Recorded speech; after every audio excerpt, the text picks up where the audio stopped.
If we look at the GST advantages are no corruption. At most of the octroi and checkposts, there were complaints of harassment and corruption.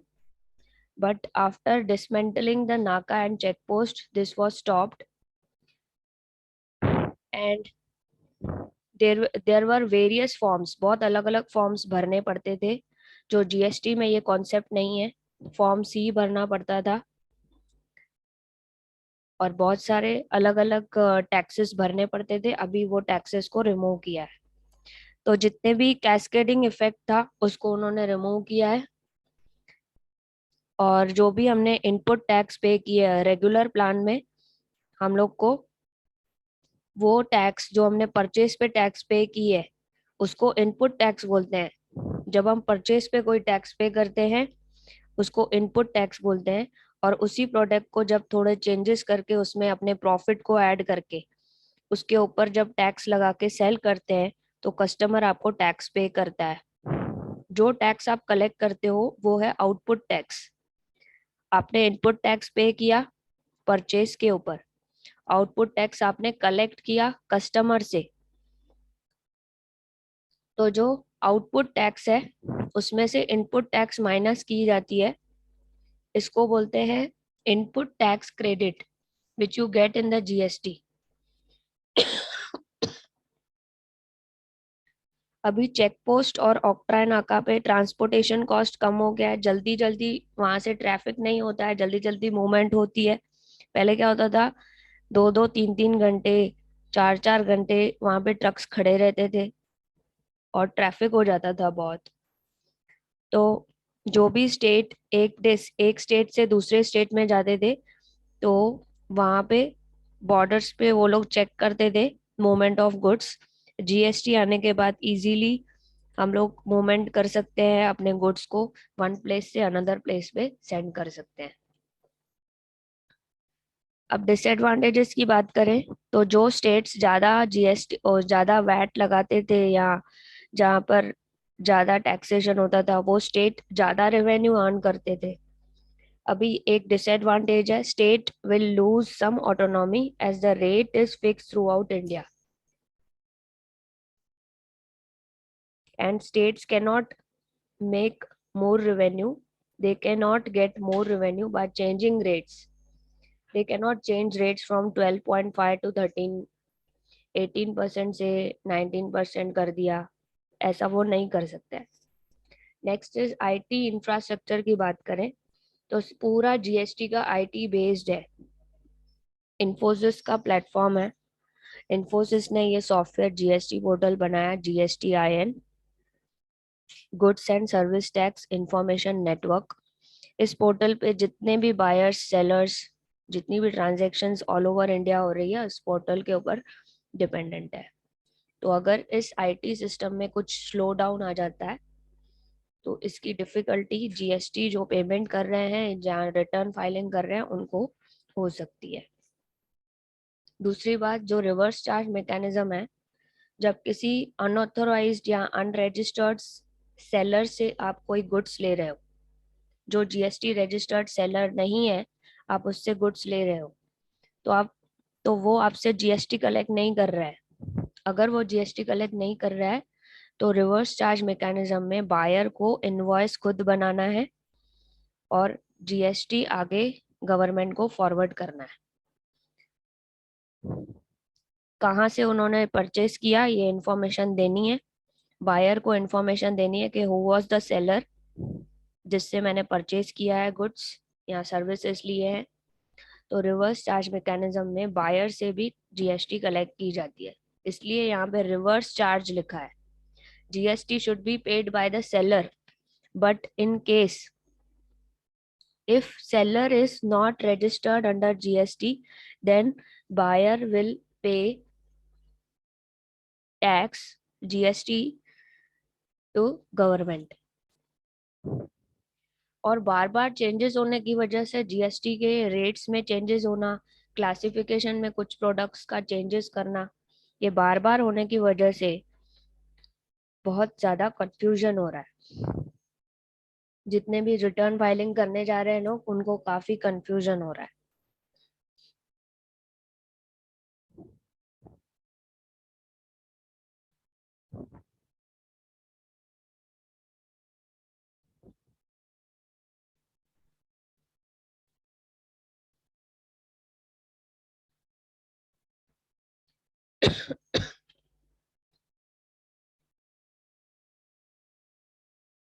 What are the conditions for opting for the composition scheme? Any business opting for GST composition scheme must satisfy the following conditions. You are not supposed to supply any exempted goods. You cannot claim credit for your purchase tax. जो purchase के ऊपर tax आप भरते हो, वो tax आपको उसका adjustment नहीं मिलेगा। जब आप सेल्स टैक्स पे करोगे, उसका एडजस्टमेंट आपको नहीं मिलेगा अंडर कॉम्पोजिशन स्कीम। तो हम लोग नॉर्मली कैसे होता था, आउटपुट टैक्स जो सेल करने के बाद कलेक्ट करते थे, उसमें से इनपुट टैक्स, परचेज का टैक्स हम लोग माइनस करते थे। अभी ऐसा नहीं है। हम लोग यहाँ पे इनपुट टैक्स क्रेडिट हमें कॉम्पोजिशन स्कीम में नहीं मिलता है। अगर कॉम्पोजिशन स्कीम की बात करें तो जो स्मॉल मैन्युफैक्चरर्स हैं या स्मॉल ट्रेडर्स हैं, उसके लिए ये कॉम्पोजिशन स्कीम गवर्नमेंट ने लॉन्च की है। तो ये स्कीम किसके लिए है, सबसे पहले ये याद रखना है। Tell me in the chat box, composition scheme किसके लिए है?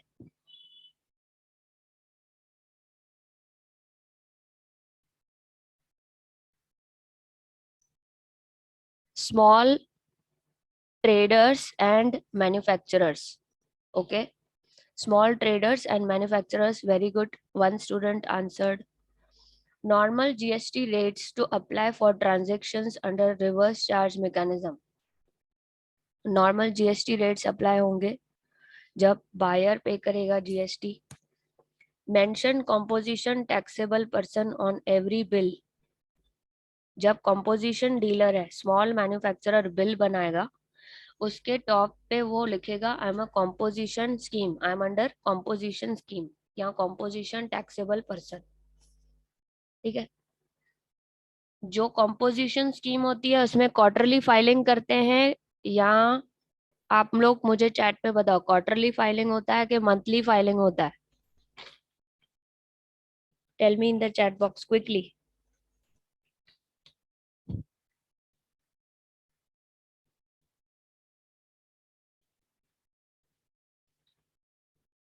Quarterly, okay, very good. Quarterly होता है, इसका मतलब आपको 3 मंथ्स के बाद इसका सेल्स का इंफॉर्मेशन, परचेज का इंफॉर्मेशन, सारे बिल वहां पे अपलोड करने हैं, और सेल्स में कितना क्वांटिटी आपने सेल किया, किसको सेल किया, वो सारी डिटेल्स वहां पे डालनी है। ठीक है। जो मैन्युफैक्चरर, ट्रेडर है या सर्विस प्रोवाइडर है, उसके लिए क्या दिया है? जो मैन्युफैक्चरर और ट्रेडर है, जो प्रोडक्शन का काम करते हैं, जो प्रोडक्शन का बिजनेस करते हैं, उनको 10% ऑफ सर्विसेज अलाउड है, या जो अमाउंट ऑफ टर्नओवर हो रहा है उसका टर्नओवर का 10% उनको सर्विसेज देना अलाउड है, या फिर 5 lakhs whichever is higher, या 10% टर्नओवर या 5 lakhs whichever is higher, वो अमाउंट आपको एग्जेम्प्ट है। ठीक है। उसके बाद all business verticals registered under the same PAN. अभी एक ही पैन कार्ड से हमने 2 बिजनेस रजिस्टर किए हैं, तो दोनों बिजनेस को कॉम्पोजिशन स्कीम के अंदर होने चाहिए। अगर आपने एक नॉर्मल प्लान रखा मंथली फाइलिंग करने वाला, और दूसरा आपने कॉम्पोजिशन स्कीम रखा, ऐसा नहीं चलेगा। दोनों के दोनों कॉम्पोजिशन स्कीम के अंदर होने चाहिए। ठीक है। कॉम्पोजिशन का टर्नओवर लिमिट क्या है, कल हमने किया था, एक बार देख लीजिए।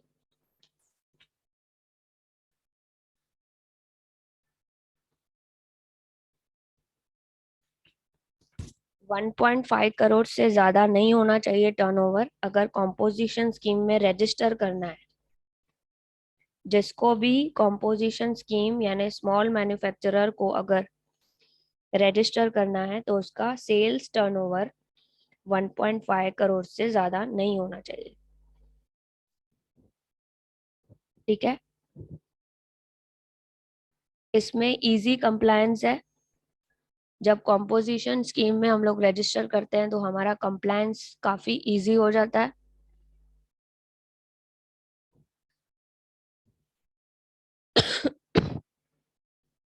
रेट ऑफ टैक्स बहुत कम है, आपको आगे मैं रेट ऑफ टैक्स बताऊंगी।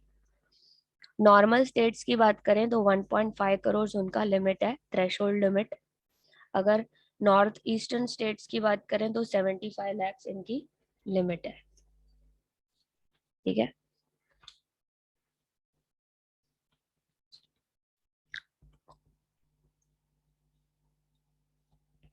सर्विस प्रोवाइडर्स, जितने भी सर्विस प्रोवाइडर्स हैं उनको 50 लैक्स की थ्रेशोल्ड लिमिट दी गई है।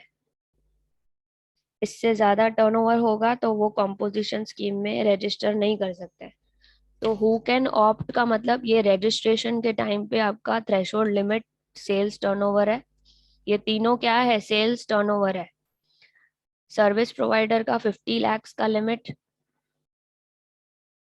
जो नॉर्थ ईस्टर्न स्टेट्स में है उनके लिए 75 लैक्स का लिमिट है टर्नओवर का।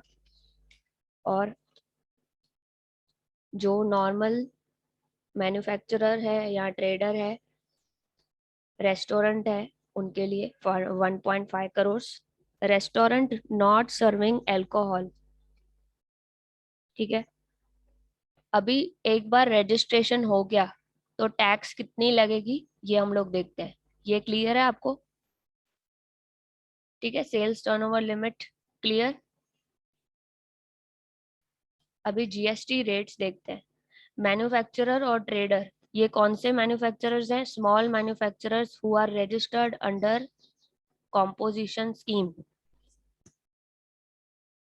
इस स्कीम के अंदर मैंने आपको पहले बताया 75 लैक्स हिमाचल प्रदेश या नॉर्थ ईस्टर्न स्टेट्स के लिए लिमिट सेल्स टर्नओवर की। जब रजिस्ट्रेशन करते हैं वो चेक किया जाता है सेल्स टर्नओवर प्रीसीडिंग ईयर का, पहले वाले साल का आपका सेल्स टर्नओवर देखेंगे, उसके बाद रजिस्ट्रेशन हो जाएगा। जो भी मैन्युफैक्चरर गुड्स सेल कर रहा है उसको 1% टोटल जीएसटी देना है, जिसका डिवाइड बाय 2 करें तो 0.5% सेंट्रल गवर्नमेंट को पे करना है और 0.5% स्टेट गवर्नमेंट को फॉरवर्ड करना है। याद रहेगा आपको? मैन्युफैक्चरर एंड ट्रेडर के लिए 1% जीएसटी है। उसके बाद बात करें अगर रेस्टोरेंट नॉट सर्विंग अल्कोहल, जो रेस्टोरेंट आपको अल्कोहल सर्व नहीं करते हैं उनको 5% जीएसटी के अंदर रखा गया है, और 2.5% सीजीएसटी है और 2.5% एसजीएसटी है। तो आप हमेशा बिल चेक करोगे रेस्टोरेंट का तो 5% उसमें जीएसटी दिखेगा, जिसका 2.5 सीजीएसटी है और 2.5 एसजीएसटी है। अभी अदर सर्विस प्रोवाइडर्स की बात करें अदर सर्विस प्रोवाइडर्स, उसमें 6% दिया गया है, यानी 6% जीएसटी इनको पे करना है। 6% का हाफ कीजिए, 3% सेंट्रल गवर्नमेंट को टैक्स पे करना है और 3% स्टेट गवर्नमेंट को टैक्स पे करना है। You have to remember these rates 1, 5, 6।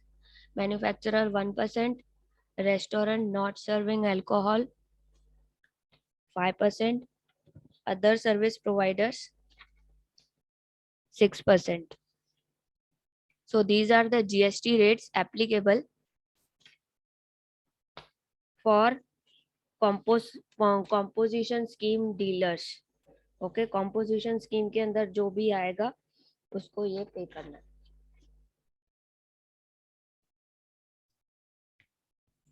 GST returns to be filed by a composition dealer. Composition dealer has to file quarterly return. That means the information about purchase and sales will be filled quarterly on the portal.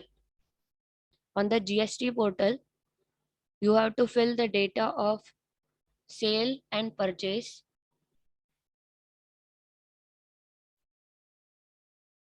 This is the form number CMP08 by 18th of the month following the quarter. In addition to this, the dealer has to file an annual return GSTR 4 number 4 by 30th April of the next year. Okay so 4 return भरेगा और ये 5वां annual return जो last में सबका मिला के एक फाइनल एनुअल रिटर्न भरेगा. तो टोटल 5 रिटर्न्स भरने, 5 टाइम्स पोर्टल पे डेटा फिल करना है. कौन सा डेटा? सेल और परचेज के सारे डिटेल्स, स्टॉक के डिटेल्स, जो भी आपके स्टॉक में पड़ा है सामान. तो अलग अलग क्लासिफिकेशंस हैं. मैन्युफैक्चर ट्रेडर के लिए 1%, रेस्टोरेंट नॉट सर्विंग अल्कोहल उनके लिए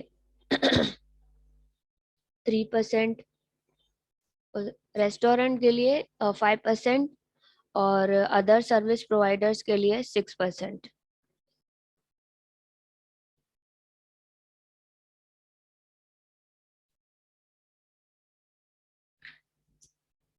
Who are not eligible under composition scheme? Who cannot avail या who are not eligible, ये दोनों चीजें सेम है.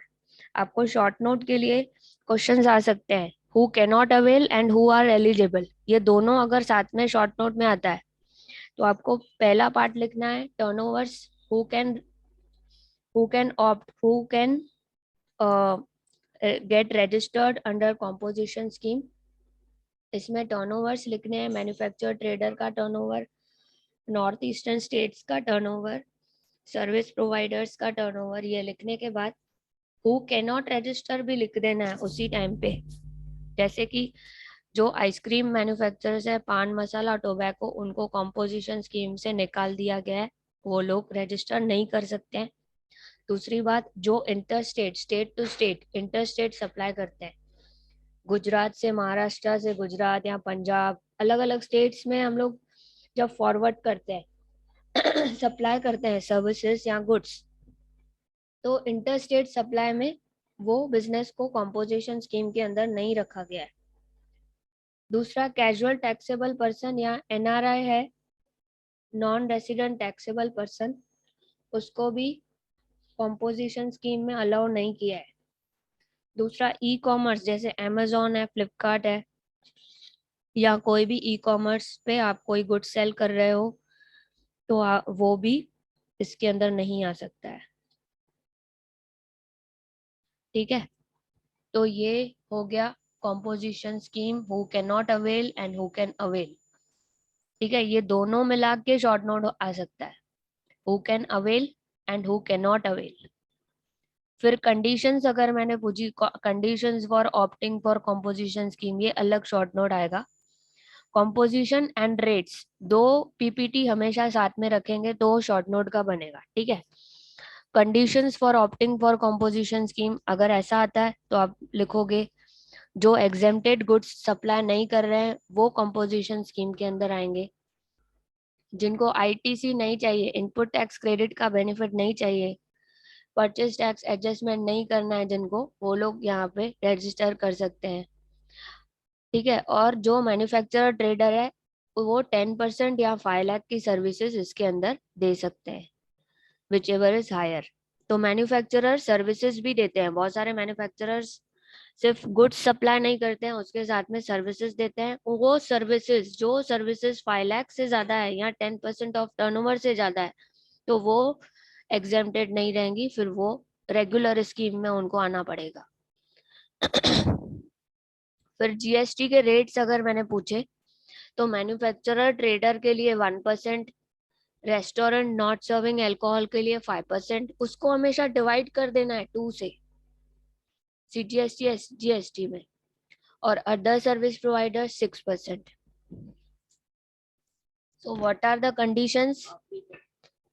What are the conditions opting for composition scheme and what are the GST rates applicable? ये दोनों साथ में शॉर्ट नोट में आ सकते हैं या लॉन्ग क्वेश्चन में भी हम लोग दे सकते हैं. ठीक है, और उसके बाद लास्ट में क्वार्टरली फाइलिंग कैसे करते हैं. 5 फाइलिंग होगी, 4 क्वार्टर की 4 क्वार्टर की रिटर्न भरेंगे आप, उसके अलावा एक एनुअल रिटर्न भरेंगे 30th ऑफ अप्रैल को, और 18th of the month following the quarter, जैसे 3 मंथ्स कंप्लीट होंगे उसके नेक्स्ट मंथ का जो 18th डेट आएगा उस तारीख को आपको पूरा पोर्टल पे इंफॉर्मेशन डालना है। ठीक है, तो 2-3 पीपीटी साथ में मिलाकर, स्लाइड्स मिलाकर यहाँ पे आपके क्वेश्चंस पूछे जाएंगे। ठीक है, I hope it is clear.